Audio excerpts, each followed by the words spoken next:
Hello, everybody, and welcome to the Survival Org podcast. I'm your host, Colin Connors. My wonderful co-host, Dennis Patrick, is currently fighting a bear. We all wish him the best of luck. I'm sending him some axes and stuff later. Anyways, I have with me one of my favorite survivors of all time from Survivor One World, the one, the only, Sabrina Thompson. Sabrina, say hello to everybody. Hey, everybody. Colin, you're making me blush over here. Who's your favorite of all time? I'll take it. One of my favorites. You were my number 2 pick to win in your season. Who's number 1? Jonas. Really? You know, you'll love Jonas if you ever met him. I don't know if you've met him. Oh, yeah, I already did. We had a good interview. Okay. He was very flattered at me having him as the number 1 pick, but I said I only picked him because of the editing. But okay. He's hilarious if you ever meet him. He was really nice. So anyways, how did you get on the show? Oh, my God, Colin. Okay, so I never applied for the show. Sometimes that pisses people off if they, know that. But in a nutshell, I was teaching high school in like one of the worst neighborhoods in Brooklyn, and I got a notice saying, hey, due to budget cuts, we're going to have to get rid of 6,000 teachers and 4,000 cops. And being that I had just started kind of teaching like for 4 or 5 years, my name ended up being on the list. So I remember putting the letter away and just like, okay, what am I going to do? A few days later, I got an email called TV Inquiry, and before I started teaching, I was a TV producer. So I thought it was just some of my buddies wanting to know something about a show or some sort. And basically, it was the casting producers for Survivor saying, hi, we're 90% done with casting for the next season. However, we're needed 2 more women, preferably black or Hispanic. And basically, they had already picked the 2 women. They were just compiling like an electronic database and or file for them. Why did a black lady have my same exact name, Sabrina Thompson? So every time they Googled her, not only would her picture come up, but my picture would come up, my bio came up. And because I've done a lot, I guess, in my 34 years of living, they saw the diversity of where I came from and didn't have my number, but had my email address and emailed me. And obviously, I thought it was somebody playing a joke. And I emailed back, okay, what the hell? The P.S., if this has any validity to this email, call me at this time tomorrow. And they did. And literally like 3 weeks later, I was on the show. Oh, wow. So my question about that is, have you ever met the real Sabrina Thompson, the one you took the position from? I haven't, but I know who it is. I don't want to say who because if you Google Sabrina Thompson, a couple of us pop up. Uh-huh. I know who the person is. And I really feel kind of bad for her, but, like, I couldn't say no. Yeah. It was, I don't even want to say it was a fluke. I do believe they're in order, that life has an order, and an opportunity like this, you have to take it. I would be crazy not. That would be interesting if she emailed you and was like, I can't believe you took my... And maybe she'll be on a future season. Maybe. I just know this. We are polar opposites. I picture a very quiet, small lady. Yeah. Well, you know what? I don't know about personality, but looks-wise and what we do, I guess for a living, we're polar opposites. Oh, okay. So what was your strategy going into the game? Colin, at first, I said, you know what, I come from, I also run let me take it back. I run a nonprofit that has to do with women's empowerment. So I said, you know what, I know pretty much how to read women.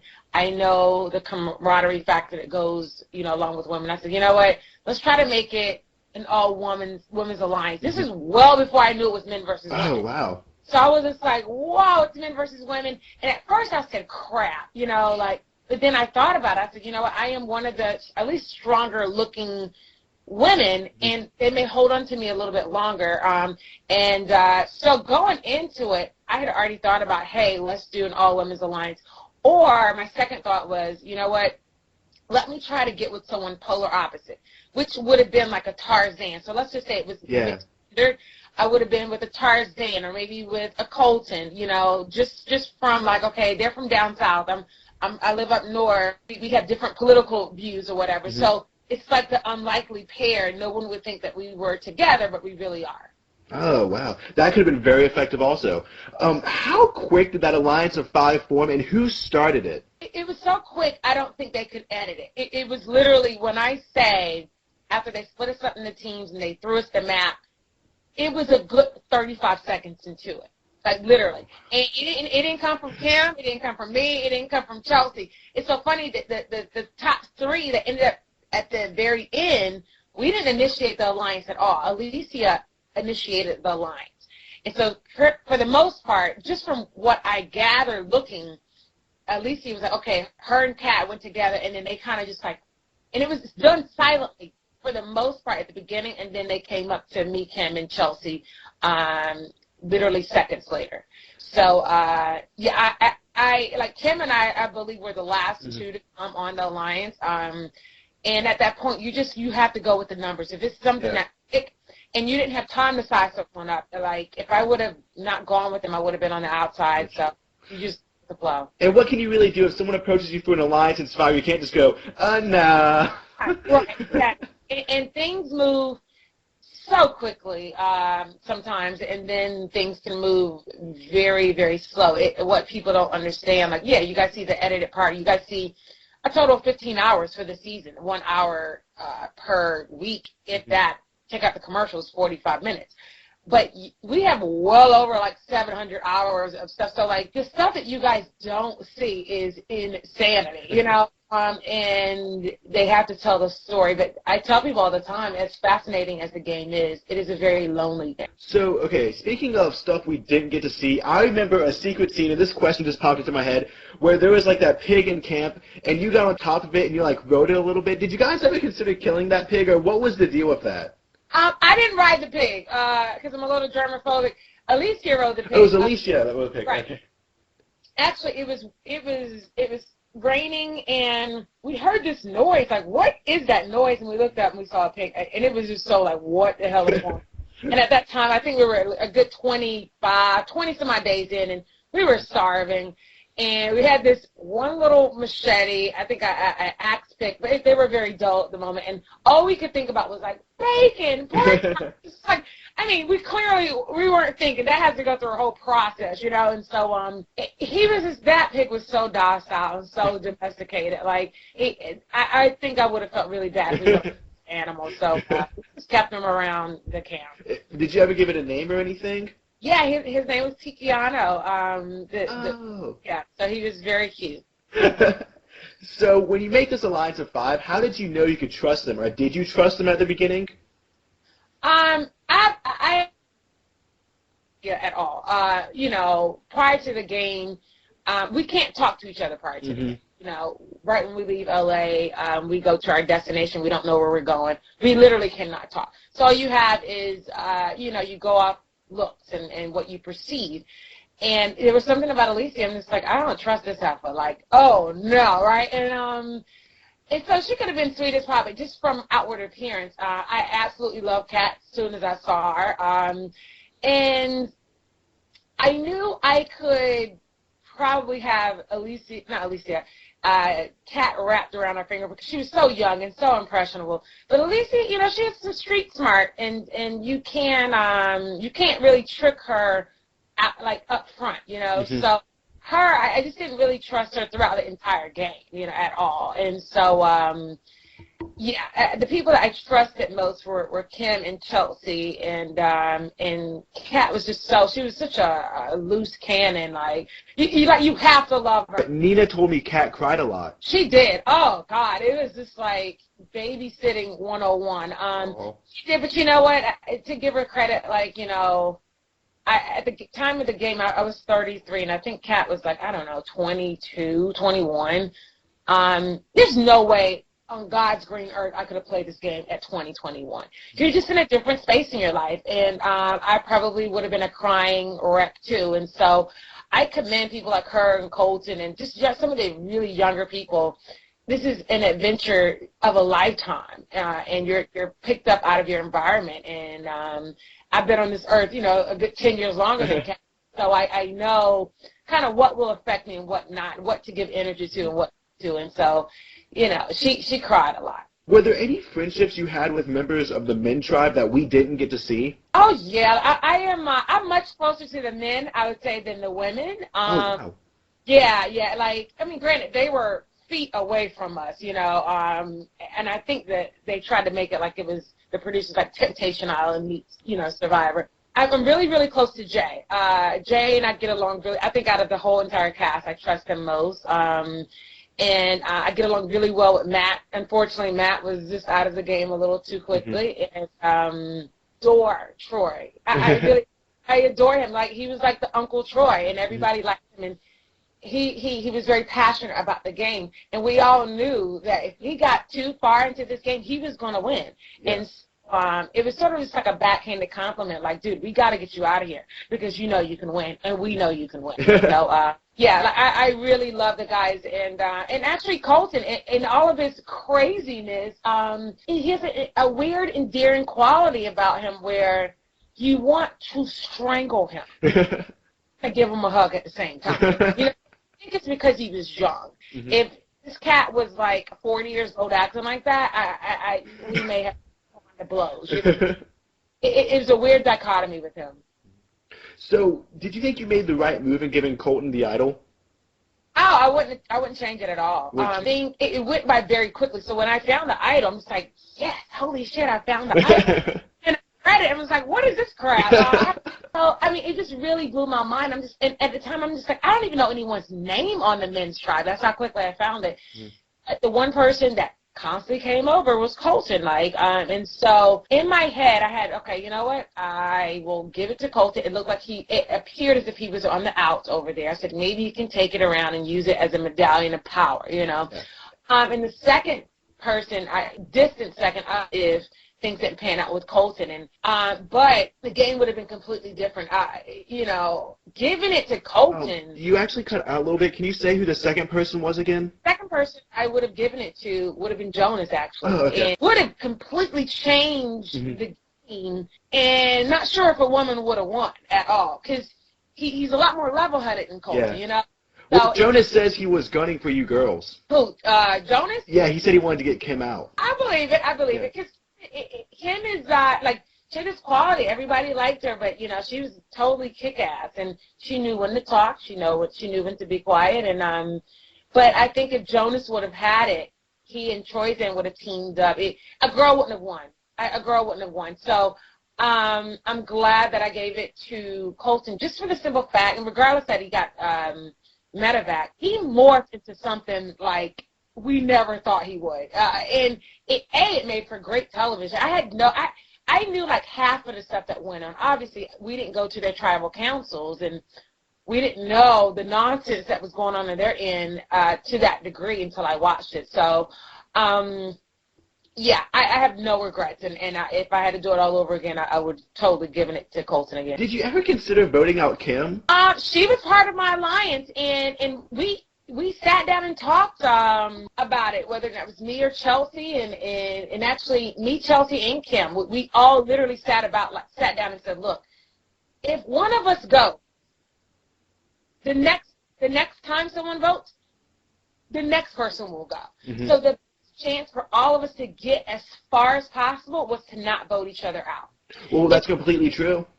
Yeah, and I'm just, if I would have just said, you know what, let's just try to make a big move and get Chelsea out, either Kim and I would have been next, you know? And so, and at the end of the day, we said, you know what, we want to be able to look to our left and look to our right and say, if I don't win $1 million, I'm cool with either chick on the side of me. We couldn't say the same for Alicia, and we couldn't say the same for Kat. And so we just said, let's just ride it out and stick together. It was very tempting to take Christina because, you know, you don't have to fight right at the end because she didn't really have, too much to say or whatever. So I think we were three different people when it came down to the end. And I tell people all the time, I said, you never know the group of people that you're going to get. I think, looking back on it, Kim clearly deserved to win. I have no regrets about anything that I did. She played the game. She lasted everyone, and I played everyone. So, but I think we had a very lovey-dovey cast. I mean, really did. Any other season that someone would have been bitter, I might have been walking away with the most out. But you know what? Things panned out how they were supposed to, and it's an honor to get second place. She's, I think, one of the greatest people that has played the game.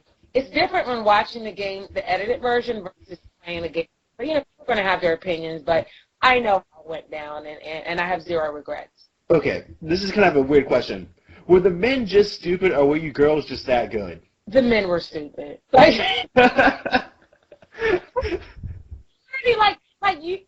the men were stupid. And, yeah, I mean, at the beginning, we were a mess. I do have to say we were a mess. And we did end up getting better as far as we were a little bit more cohesive. But the men were incredibly stupid. I just don't know what else to say. I can't really pound my chest and say, oh, we were kick-ass women. I think we did enough to hold it together, enough to pick them off, you know. Yeah. If they had not given up their immunity, you know, it was the thing. It was like they were sword fighting with their penises over next camp to us. And somebody has to take a back seat and be a beta male, and everyone can't be a male. And so it was fine by me. Literally, we saw them unravel. We were so close to them, and so it was sort of just like, let's let them unravel. Well, it seems to be one of the hardest parts of Survivor isn't making an alliance. It's getting your alliance not just completely fall apart. Right. Well, you know what? Loyalty is very big in this game. I think, you know, it's not the no eating. It's not the rough nights of sleeping. It's not the animals and the gnats. It is the state of paranoia that drives people insane.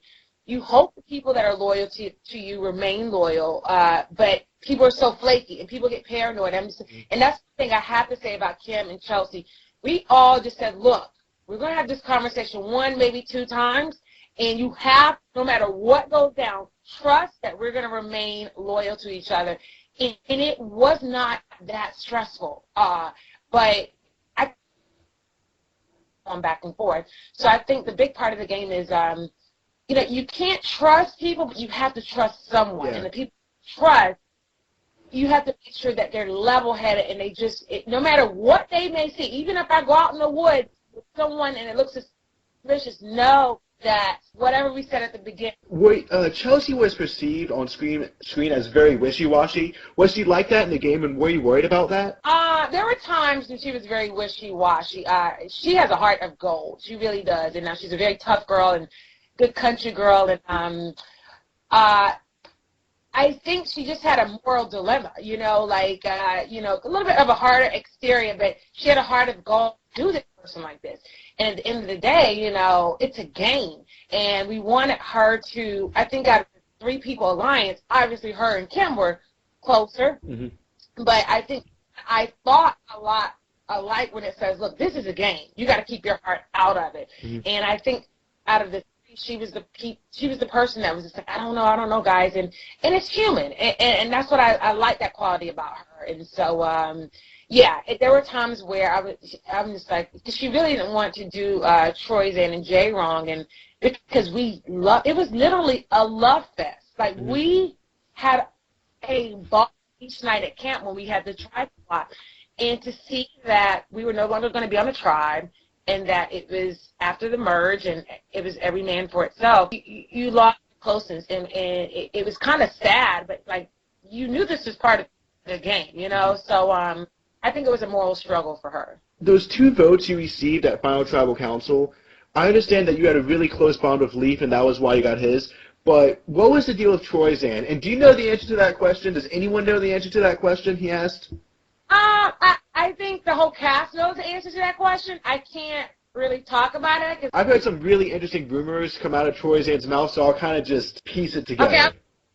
Okay, I go ahead and shoot. I'm not going to clarify it. The rumor, and I actually missed this episode, but when Rob has a podcast, Troyzan implied that the reason Kim was able to get power over the guys is by giving them certain favors. The reason why she was able to get men, the power over the men, because she gave them what? Favors. What do you mean, favor? I think you know what I mean. Oh, my God, Troyzan, I can strangle him. Go on the record right now, and absolutely not. She's so not cut from that cloth. Yeah, that's the thing is no one believes it, though, if it makes you feel any better. It's just something he kind of implied. That makes me, I mean, and he's a jokester. But, you know, sometimes a joke can be taken too far. Yeah. I mean, she's so not cut from that cloth. I can't say the same about some other people on the cast. But no, it wasn't anything along those lines, and not at all. And so I think, you know, Troy's been wanting to play this game for like 12 years, and so I think he really wanted people to play with honor and to do it in a certain kind of way. And not everyone's obviously going to play the same. And so I think he was a little, he was a little bitter about how certain things panned out. I can't really talk about because it's a production issue. Yeah. But Yeah, and Kim knew the answer. Well, Kim, he didn't want put it like this, and it wasn't the answer that she gave, and that was it for him. And for him, it was a thing of, I want you to own up to something that you did, and so, and yeah, he didn't give the right answer. Say, okay, good, I'm going to give it to someone who I think played the game how it should be played. Mm-hmm. But you're right, it is what it is. I think the person that won the game deserved to win the game. So, and in 6 years, when your non-disclosure agreement wears out, I'll ask the question again. Huh? In 6 years, when your NDA expires, I'll ask the question again. So, what was your best not seen on screen moment? Ooh, it helps that the producers like you. It really does, because I think obviously I came across as a like, oh, a good person, and I'm not saying I'm a bad person at all. You know, it's 39 days and you haven't eaten I dropped 29 pounds, and so you do get irritable, and you know, Tarzan had some blows, like, and they just chose not to show them for some reason, which was fine by me. But yeah. So I think my most off-camera moment, and actually there's a hidden scene. I just found it after somebody just sent it to me. They have some of it, but it was so quick the cameras couldn't get. So I think that's why I wasn't in the show. They couldn't catch the beginning of the argument. Tarzan he was irritating everyone with like this. He was sharpening this machete in the morning, and everyone was trying to get some sleep. And so he was irritable, and we just asked him to stop, and he just starts yelling. And then basically what had happened was Sprint had sponsored part of the game, and you know, we get the Sprint phone in the little box or whatever. Mm-hmm. So it's product placement. You know, their logo's supposed to be in the box, and it stays around camp. And so we woke up one morning and scraping the word Sprint off the box. I'm like, Tarzan, I don't think that's wise for you to do that. Like, they sponsored half of the show, you know, and he was like, what are you talking about? And I was like, no, like, they paid millions of dollars to have their name up there. And he's like, shut up, you don't know what you're talking about. And I was like, relax, dude, you know. And so he gets so up in arms, and everybody's just like, Tarzan, please stop scraping the box. And so he gets all up in arms, and he starts yelling at me. You shut up. And so he had this machete pointing it at me. Like, scary. It was really dude his like foot from me with this machete pointed at me. And so I literally kind of teared up a little bit because I was scared, I was mad, I was just like, what the hell is he doing? Like, and then I kind of backed away. I said, he wants me to escalate to his level. I'm not going to do it. And later on we talked about it. So that right there was a little intense moment. But I think what no one saw was this, and I did not want to be medevac from the game. One night, okay, so I'm lactose intolerant. I'm not supposed to have cheese, milk, all of that. Wait, can we go back for a couple seconds? So that whole fight was just because Tarzan was taking off the Sprint logo off the box? Yes. Okay. Yeah. And because it started off kind of small, I think the cameras weren't right there, and they got half of the argument. So you'll see it online. Part of the argument, be able to see it, but you through editing, you know something's missing, you know. Yeah. So I would say the scariest moment for me was I'm lactose intolerant, so I can't eat, you know, any dairy product, but I still do. Challenge where you step off the challenge to get food. So I stepped off to get milk and cookies. And I just wasn't thinking like, shit, this is milk. And we're in the middle of freaking Samoa. There's no telling what animal this came from. But I drank the milk and ate the cookies. And so hours later, the sun is going down. We get back to camp, and I feel horrendous. I just feel really bad. And I'm just like, oh, my God, am I having a heart attack? Because, you know, like, I guess your right arm, they said when people have a heart attack, the right arm starts to experience pain. And so I literally just, I'm feeling horrible. And they laid me out, and then they just, Chelsea calls, like, we need a doctor right now. And I'm like, spread out, and doctor, like shit. Like, he said, Sabrina, I'm just going to have to, like, kind of analyze you. I was just like, he said, I'm going to have to probably touch your chest area. I said, I don't care. Just do what you have to do. And they almost called the medical team out there, and it turned out I had a really bad case of gas. And if not for Tarzan, like I have hated to be medevac off freaking gas. You know? Yeah, that was a little scary for me because, you know, you're out in the middle of nowhere. it takes a while for it's not like the medical team is sitting. It takes them a long time to get to you. Was Tarzan portrayed fairly? He was much crazier than you guys. I edit. This man was, I've never met, and I know some smart people. This man is probably, if not the most brilliant man I've ever met in my life. Brilliant meaning academic-wise. He just knows everything about everything. And he knows it in detail. And he has great life experiences. But he acts like a 3-year-old. And without his wife around him, he doesn't know how to act. And so you see this weird, he's battling his every day where he's sitting like in his pool of people in Texas. You can tell he's the cream of the crop, but without his wife around, he is like at the bottom of the barrel. So you see this emotional battle that he's having every single day, and his people skills are completely out the window. So you never know what you were going to get with Tarzan when you woke up, and that's what kept it interesting, but it also kept it annoying. But no, I thought he got a good edit because that cat is crazy. I call him Vanilla Phillip. He's wild, dude.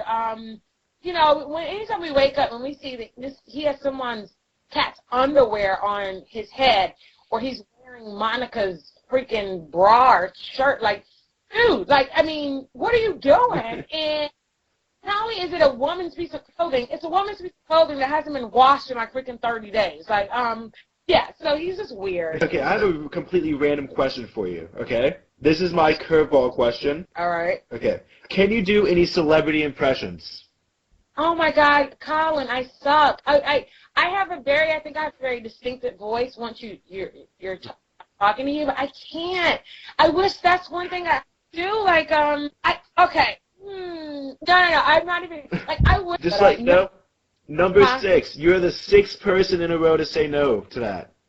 Can't, like, I don't even, well, maybe Wendy Williams, and she's like, how you doing? But I don't know how to do that. Like, she sounds like a dude, but, I don't know. Yeah. Who gave you a really good impression? Jimmy Tarantino did Mr. Magoo. We had Johnny Fairplay do Macho Man Randy Savage.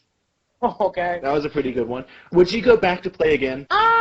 I tell people it depends on where I'm at in my life. Right now. Tomorrow's my birthday. I'll be 35, and you look 21. Thank you. I do want to eventually have a kid one day soon. When I get married, but I think it's like where I am in my personal life. If right now, why not? Mm-hmm. Why not? I think it would be much harder to go back a second time. But yeah, why not? It's an adventure of a lifetime. I had a ball doing it the first time. It literally opened so many doors for me and for some of the projects and some of the social issues that I stand for. So if it's to help out the better good, Well, let's talk about that. What are some of the nonprofit organizations? You said you had one. Can you tell us more about that? Sure, it's called WEEN. It's like the rock band WEEN, but it's an acronym. It stands for Women in Entertainment Empowerment Network. Mm-hmm. So basically, we've had it for 5, going on 6 years now, and it is for kind of like the college-age girl who really wants to be in entertainment but doesn't know how to get there. So every summer we have an academy for 6 weeks. And we groom college-age girls how to be executives in entertainment in this men's world you want to enter. Whether or not some people want to be in front of the camera, some people want to be behind the camera, and we give them a 6-week really intense academy of what it may be like. So whether or not it's a rat race around New York City, run to Universal Music and blah, blah, blah, create this commercial, and they get a good gist of, hey, I want to be in the entertainment industry, or, this is not my cup of tea. This is a lot harder than I thought it would be. Exactly. I'm actually a film studies major.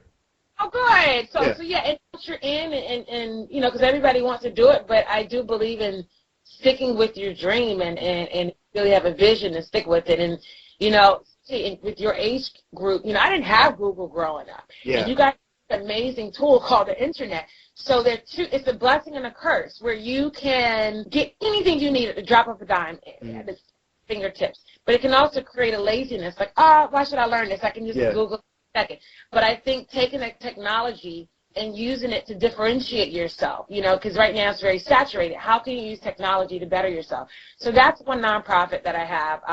I hand make really big, bold necklaces and earrings, and I have Pato to Alicia Keys to Josh Stone, and it's something that I do. I'm a big football, NFL fan, and college basketball, so whenever I'm creating, you know, whenever I'm watching these sports on TV, I'm literally hand painting designs, and I sell them, and so and 15% of those proceeds goes to Save Darfur. So everything that I have that I do, I try to give back to some cause of some sort. So, and right now the biggest thing that I'm like drawn to right now, so I was a teacher, so I'm no longer a teacher, and so I opened up my own photography and videos company, and so basically I'm starting a series of small films, like short films, like 5 to 8 shorts, and I'm so excited about that because that's just a way to get back in television on the production side of things, and it's going well so far. University just hired me to do a project. I'm coming down to North Carolina in a couple of weeks. And oh, wait, where are you coming to North Carolina? Duke University hired me. Duke University in Carolina, they're coming together to do a project, and they hired me to film the project.